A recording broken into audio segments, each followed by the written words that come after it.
Olá a todos, todas e todes, bem-vindos ao canal da Associação Nacional de História no YouTube. Essa é uma edição extraordinária do História em Pauta, um programa da nossa associação. Hoje nós queremos discutir um tema que está estarrecendo a muitos colegas, que é o edital da CAPES em apoio, uma chamada, na verdade, de artigos científicos sobre fortalecimento de vínculos familiares em tempos de pandemia. Esse edital é promovido pelo Ministério da Damares Alves, né, que tem se celebrizado negativamente por declarações polêmicas e sendo uma das principais vozes do governo numa cruzada ideológica, numa cruzada reacionária, que procura tornar a política pública valores de setores bem específicos, bem minoritários da sociedade brasileira. E aí isso, enfim, várias iniciativas têm tomado essa direção do aparelhamento, do desmonte de políticas públicas, mas nesse caso em especial, nós tínhamos que nos manifestar, nós tínhamos que ouvir uma voz que pudesse nos orientar sobre o tema, porque invade um campo especificamente que nos atinge, que é a agência que deveria cuidar, que é a CAPES, que cuida da avaliação da pós-graduação, que cuida da formação de pessoal em nível superior, ser usada pelo Ministério da Damares para promover um concurso de supostos artigos científicos. Né? Então, é um concurso inédito na história da agência, é um concurso cujas regras e o produto final, nós temos boas razões para desconfiar da sua qualidade, né? São artigos que se imaginam científicos, mas que estão fora do circuito dos periódicos científicos, então tem muitas questões em aberto nesse edital, e para conversar conosco sobre ele, nós chamamos o professor Francisco Carlos Teixeira da Silva, que é muito conhecido, um grande especialista em fascismos, em regimes autoritários, em história contemporânea. Ele é professor aposentado da UFRJ e atualmente é professor de teoria social na Universidade Federal de Juiz de Fora. Então, queria dar boas-vindas ao professor Francisco Carlos aqui ao canal Nampu Brasil e colocá-lo aqui na tela para suas considerações iniciais. Professor, bem-vindo. E qual sua avaliação aí dessa novidade de um edital de concurso de artigos científicos para o fortalecimento da família? Bom, em primeiro lugar, obrigado pelo convite, estou muito contente, isso é uma marca muito boa da ANPU, esse dinamismo que vocês, que a nova diretoria, tem imprimido à ANPU, esse caráter de urgência e de pronta resposta. Né? Parabéns. Mas o primeiro sentimento que eu tenho é de perplexidade, pura perplexidade, né?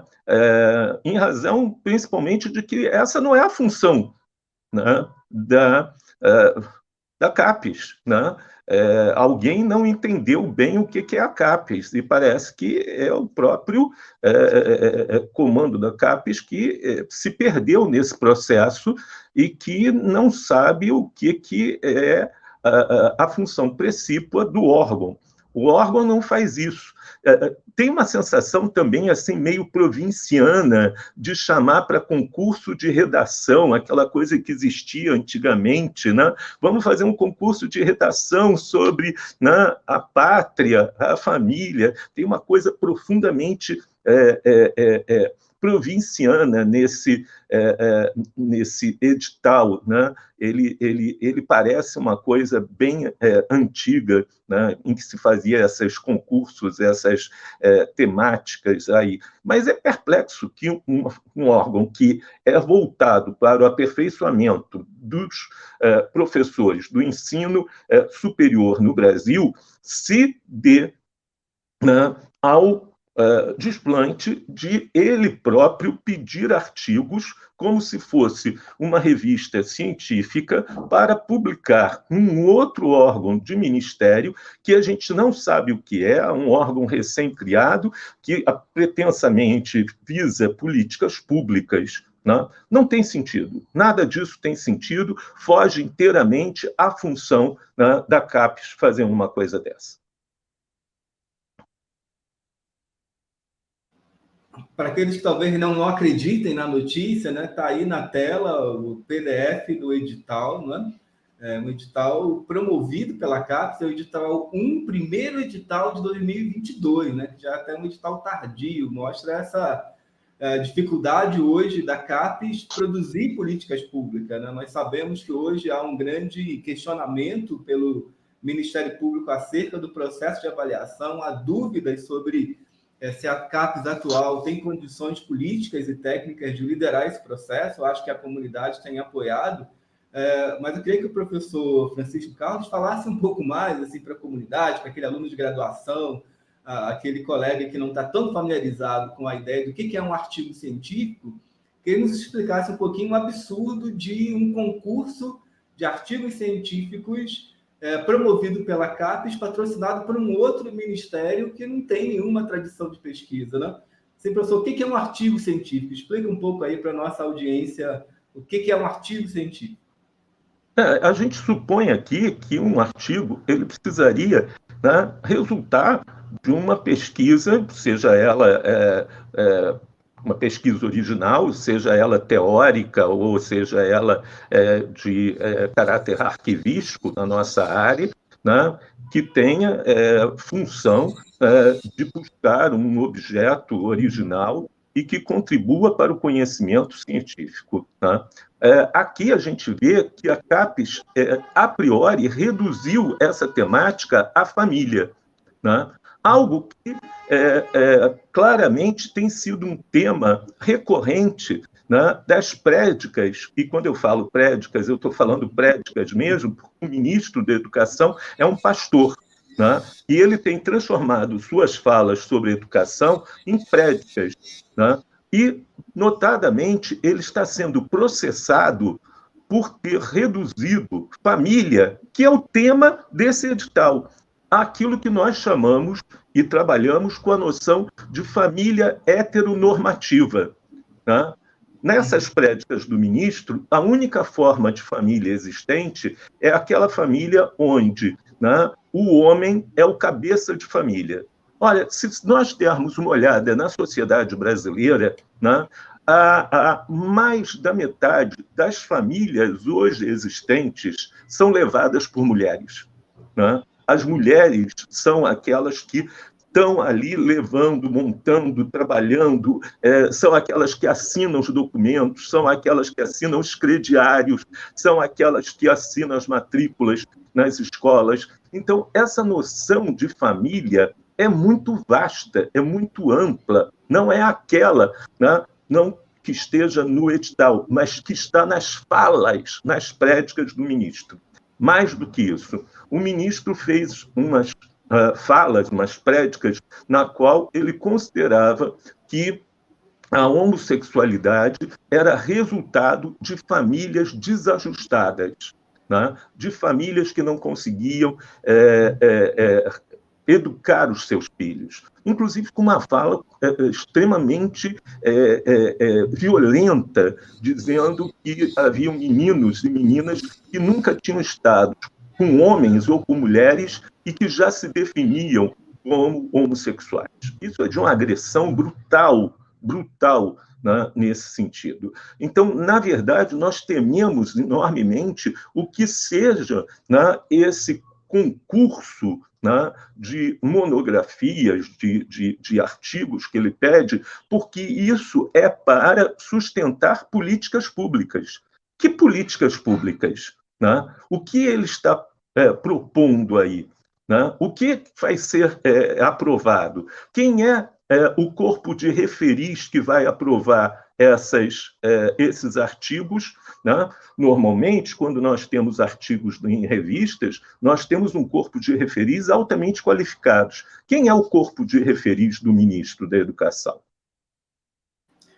Eu acho que você toca num ponto muito importante. Nós temos um sistema de periódicos que, apesar de estar muito desfinanciado até por esse governo, né, mas ele ainda existe. Nós temos centenas de periódicos que, inclusive, investigam temas, sociologia da família, história da família, políticas públicas na área de família. Você tem diversas áreas de conhecimentos que já têm periódicos acadêmicos testados e aprovados, com pareceristas de alto nível, com prestação de contas, com, enfim, uma série de controles acadêmicos e científicos justamente para receber artigos científicos. E esse edital, em nenhum momento, ele diz que esses artigos premiados, né, assim, um dos prêmios é um laptop. Você imagina se um pesquisador vai escrever um artigo para ganhar um laptop, se esse é o objetivo de um pesquisador. Então, acho que você faz uma descrição muito correta, que parece mais uma quermesse, né? Um pequeno sorteio ali de um brinde para você receber, no máximo, um artigo de opinião, um desenho de um estudante, né? Uma manifestação pontual, e não um artigo científico, porque a única forma de um artigo científico existir é ele ser aprovado por pares dentro de um periódico científico. Não existe artigo científico fora de periódico científico, pode ter um capítulo de livro numa coletânea, mas o artigo científico, por definição, está dentro de um periódico científico, e esse edital ignora totalmente esse aspecto, né? E a nossa premiação... E a nossa premiação com um artigo científico é a pontuação numa revista acadêmica reconhecida, credenciada. Nós não queremos ganhar um liquidificador, um laptop, né, ou uma máquina de lavar. Né? Não estamos concorrendo a um novo liquidificador. Não é esse o nosso objetivo. O nosso objetivo a publicar um artigo científico é, na verdade, uma pontuação numa revista de grande credibilidade que nos pontua no currículo Lattes, em outros currículos, etc. e tal, e que isso nos acrescenta na nossa vida acadêmica. Nos oferecer um laptop por um artigo é alguma coisa de uma mentalidade, né, realmente retrógrada, né, não faz parte minimamente, né, do mundo acadêmico, né, do qual o ministro é o principal responsável. Né? Em que mundo a gente vive? Né? De que mundo ele faz parte? Né? Isso é altamente perigoso, né? De oferecer brindes por artigo científico. Eu estou rindo aqui enquanto você fala, eu acho que é o riso de nervoso, né? Porque é uma situação tão bizarra para todos nós, estamos há tanto tempo, né, produzindo ciência nesse país, e você ter a CAPES, gente, que ajudou a construir nosso sistema científico ao longo dessas décadas, né, que tem milhares de programas de pós-graduação bem regulados, a CAPES, que é uma agência com um prédio impressionante em Brasília, com técnicos muito bem formados, ser colocada a fazer um papel patético como esse, né? que é piada na comunidade científica nacional e internacional.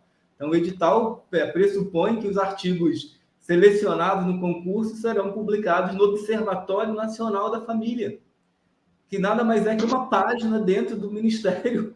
Professor, que não tem nenhuma credibilidade acadêmica. O outro lado é essa noção de família. Que noção de família vai reger, né, a aprovação ou não, né, desses artigos, não só por ser aprovado, que seria o tal grande mérito para eles, para ganhar um fuscão no juízo final, né, mas principalmente para sustentar políticas públicas. Isso que me preocupa enormemente, né? Porque, na verdade, há uma pluripossibilidades de família, né? O que parece que não vem claro na cabeça dessas pessoas. Né? Por exemplo, os trabalhos da Hebe Castro, os trabalhos de Kátia Matoso, os trabalhos de João Fragoso, nos mostra a possibilidade de famílias escravas. Famílias escravas que se reconstroem depois do cataclisma, do desastre do tráfico negreiro e que se montam aqui, né? E que são famílias que não se marcam pelo modelo patriarcal e pelo modelo heteronormativo. Muitas vezes com a mãe sendo o centro dessas redes que estão aí possibilitadas. Né? Então, essa família não seria família. Né? Eu mesmo trabalhei e publiquei um artigo sobre camaradagens masculinas, né? No Estado Novo. né, mostrando que grupos e relações homossexuais masculinas constituíam grupos de solidariedades extremamente fortes, né, e que substituíam relações familiares heteronormativas. Né? Então, os grupos de solidariedade, né, homoafetivas não são famílias? Né? Como encarar isso? Né? Então, esses são problemas extremamente claros, né, aí colocados. Né? Como viver esse fato? Né? Então, não teremos políticas públicas para famílias onde as mulheres e 2 filhos sejam a unidade básica, não teremos políticas públicas onde 2 homens se mantenham em relações duráveis e estáveis e resolvam adotar uma criança. Como viver essa situação? Certamente são dramáticos. Eu coloquei aqui na tela uma matéria antiga desse jornal O Povo, mais pela fotografia do atual ministro da Educação, num culto público, que era também um ato político, é tudo muito misturado, às vésperas do Enem, um pouco para ilustrar, na verdade, aquilo que nem sempre está claramente dito no edital, né? Como o professor já mencionou, essa concepção de família que está ali exercida e aparelhada por esse governo é uma concepção reacionária, é uma concepção excludente, é uma concepção que deixa de fora a maioria das famílias brasileiras e tenta impor uma visão religiosa, uma visão conservadora, não é? Sendo que, naturalmente, o Estado é laico, ele tem que servir a sociedade e não querer moldar a sociedade à imagem dos governantes da vez. E esse é um tema que, naturalmente, envolve a questão dos modelos autoritários, dos fascismos, né, das visões totalitárias de mundo. O professor Francisco Carlos é um especialista, dentre outros temas, nesse tema, e eu queria que ele falasse um pouquinho de o quanto isso é totalitário. Sem dúvida nenhuma, o que sustenta toda essa questão é um elemento central, que é a negação da alteridade. Né? Para essas visões, não existe possibilidade da aceitação do outro, né? Do diferente, daquilo que não seja, né, tranquilizadoramente para si, né, igual e homogêneo. Né? A base, né, de toda essa visão de mundo é a negação da alteridade. Né? Tudo isso é muito claro e se expressa, né, de forma muito explícita nos fascismos. O fascismo ele tem essa característica de homogeneizar a sociedade, né? E a base dessa homogeneização da sociedade são colocadas em unidades mínimas que se constituem na família. Né? Mas o fundamental é que se pensa numa sociedade que é branca, né? Numa sociedade que é baseada na família heteronormativa, numa sociedade que todos devem ter uma unidade religiosa, né? Que não é exatamente unidade religiosa católica ou evangélica, mas é cristã, né? Acima de tudo cristã. Um combate enorme a uma visão alternativa, daí essa propaganda imensa da chamada ideologia de gênero, uma coisa que não existe, né? Existe um debate sobre o papel de gênero e a construção do gênero, né? E isso torna essas pessoas muito inseguras, porque, na verdade, elas têm muito medo, né, de pensar que o sexo biológico pode ser exercido, né, de formas diferentes, né, que o prazer, que o gozo não é unívoco, né, não está ligado à sexualidade, né, biológica de uma forma unívoca, de uma forma única. Isso cria nos fascistas, né, uma insegurança, um medo, né, muito grande. A gente vê isso muito claramente no Bolsonaro, como ele tem o tempo todo uma referência direta, né, a um universo do baixo corporal, né, buraco, né, toda uma metáfora do buraco,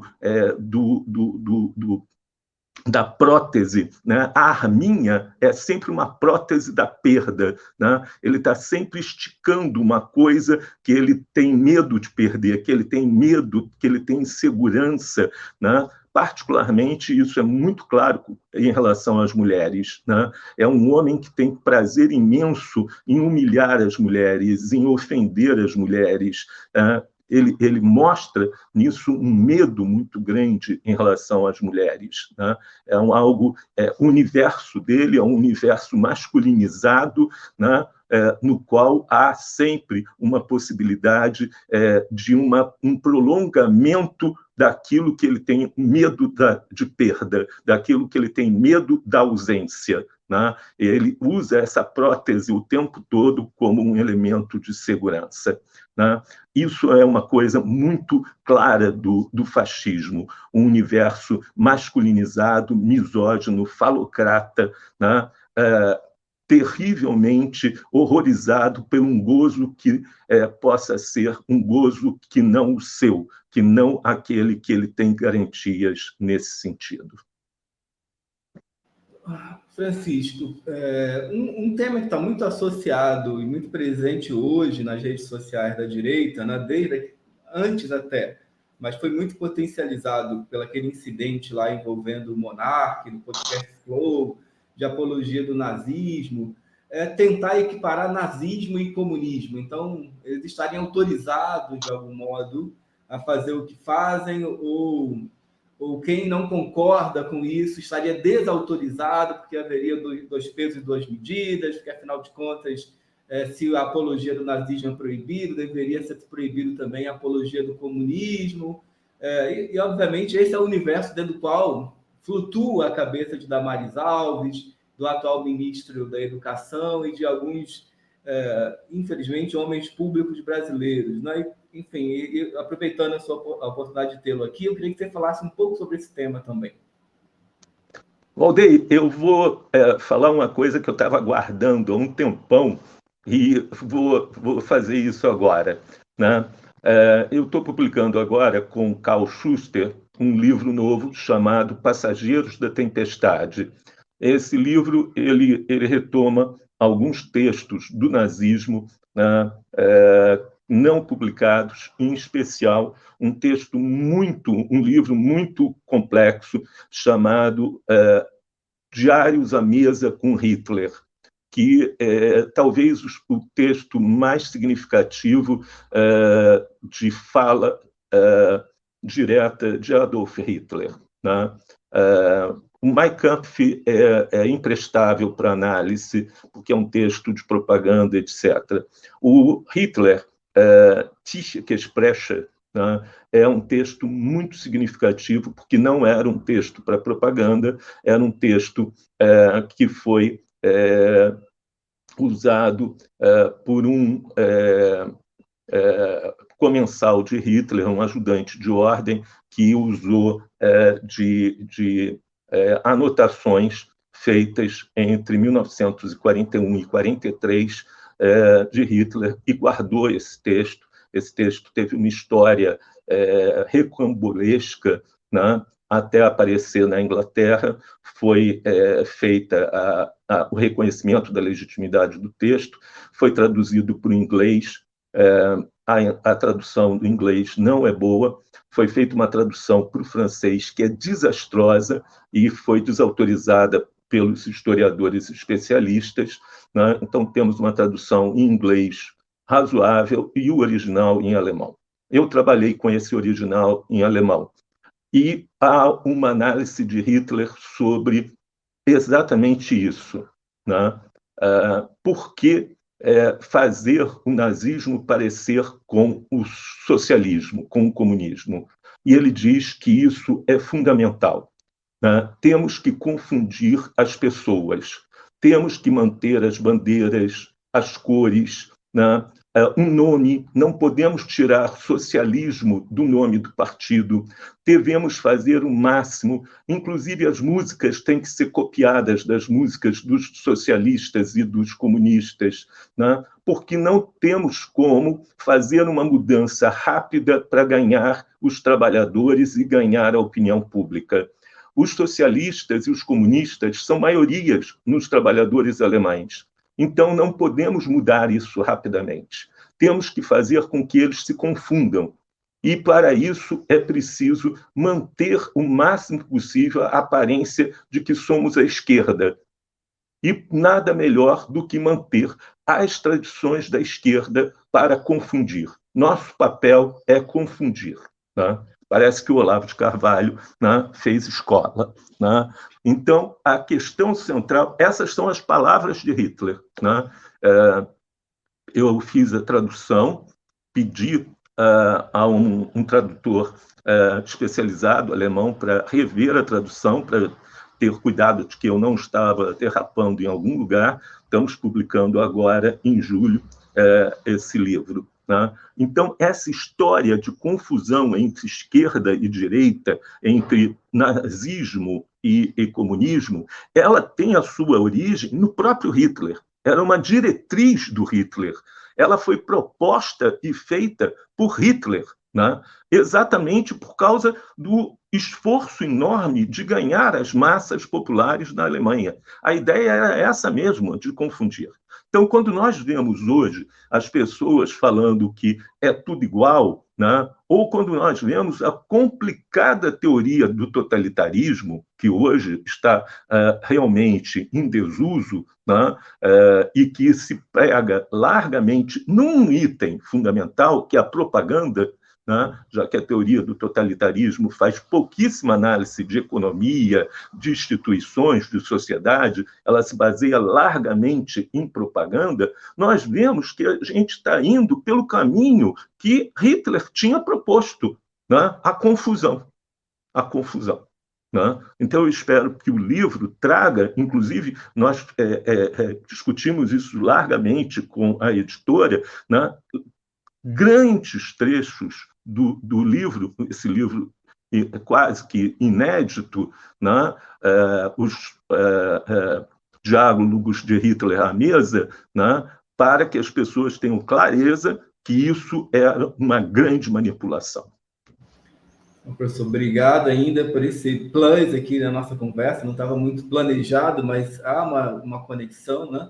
Nós esperamos realmente que o Ministério Público, que o próprio Supremo Tribunal Federal possa agir para suspender esse edital, assim como agiu recentemente para suspender uma iniciativa tão translocada quanto da Damares Alves, do ministério dela, de criar um disque denúncia para que não vacinados que sentissem, né, perseguidos pudessem recorrer.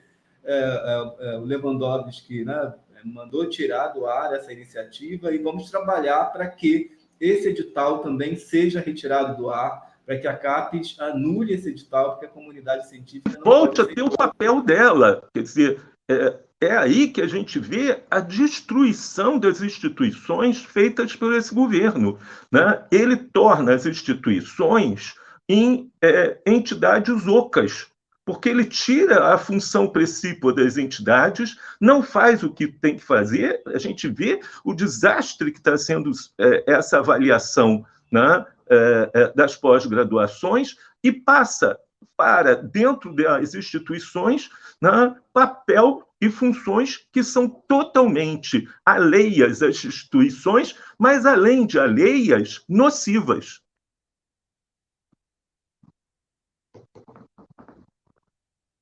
Para a gente ir já concluindo, nosso compromisso aqui era manter o caráter mais informativo dessa inserção.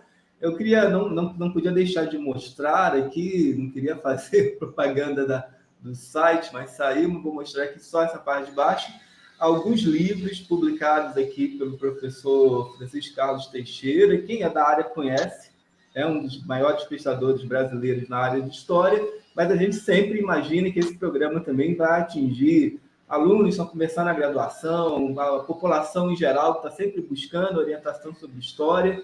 Então, o professor tem inúmeros livros sobre temas muito contemporâneos, como a questão do antissemitismo, né? Então, convido a todos, todas e todes a dar um Google, né, como se fala aí na obra do professor e conhecê-la um pouco. Então, Francisco Carlos Teixeira, obrigado, e queria te passar a palavra para se despedir e fazer suas considerações finais. Eu é que agradeço muito, Valdei, e fico muito contente. Eu talvez seja dos sobreviventes, um dos mais antigos da AMPU hoje. Né? Não, temos a grande dama, essa figura maravilhosa que é a Ismênia Martins, né? Mas eu sou um dos mais antigos e eu fico muito contente que a diretoria da AMPU tenha esse caráter, né, tão combativo como vocês estão imprimindo a AMPU. Parabéns. Obrigado, professor. Espero tê-lo aqui de volta para falar sobre o seu novo livro e sempre que a gente tiver um tema que nós sabemos que você tem algo importante a dizer, e são tantos que você teria, e espero que esteja cada vez mais presente aqui nas nossas redes. Eu sei que a sua agenda é cheia, mas vamos tentar achar sempre um espaço. E, por fim, eu queria convidar todo mundo para curtir o canal, assinar o canal do YouTube, clicar lá no sininho para receber as notificações, compartilhar esse vídeo, curtir esse vídeo, porque é aquilo que cada um de nós pode fazer para levar esse debate a mais pessoas. A gente sabe que a luta pela pesquisa, pela democracia, hoje passa muito, e sempre passou, pelo engajamento, pela militância, pelo ativismo, e é a forma que cada um hoje tem de contribuir nessa luta que não é pequena. Então, até a próxima. Tchau, tchau.